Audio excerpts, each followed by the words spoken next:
யாத்திராகமம் 15வது அதிகாரம் 13வது வசனம் முதல் 21வது வசனம் வரை. நீர் மீட்டுக்கொண்ட இந்த ஜனங்களை உமது கிருபையினாலே அழைத்து வந்தீர். உம்முடைய பரிசுத்த வாசஸ்தலத்துக்கு நேராக அவர்களை உமது பலத்தினால் வழிநடத்தினீர். ஜனங்கள் அதை கேட்டு தத்தளிப்பார்கள். பெலிஸ்தியாவின் குடிகளை திகில் பிடிக்கும். ஏதோமின் பிரபுக்கள் கலங்குவார்கள். மோவாபின் பராக்கிரமசாலிகளை நடுக்கம் பிடிக்கும். கானானின் குடிகள் யாவரும் கரைந்து போவார்கள். பயமும் திகிலும் அவர்கள் மேல் விழும்.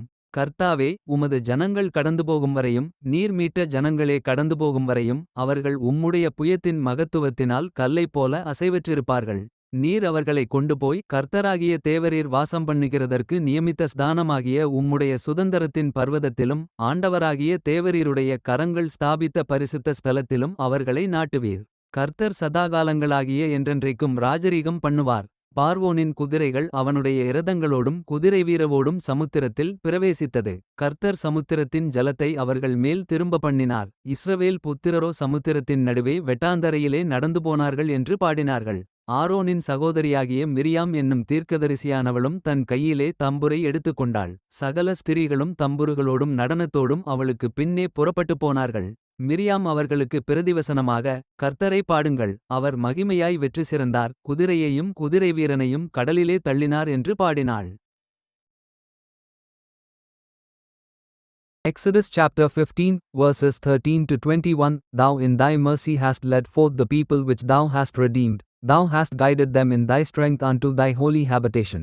The people shall hear, and be afraid, sorrow shall take hold on the inhabitants of Palestina. Then the dukes of Edom shall be amazed, the mighty men of Moab, trembling shall take hold upon them, all the inhabitants of Canaan shall melt away.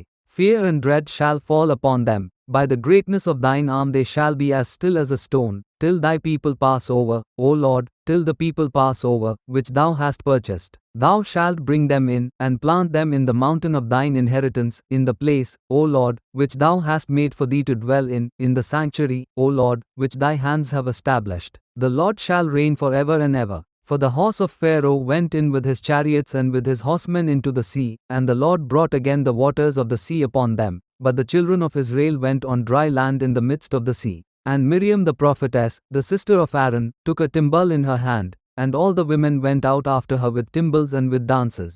And Miriam answered them, Sing ye to the Lord, for he hath triumphed gloriously, the horse and his rider hath he thrown into the sea.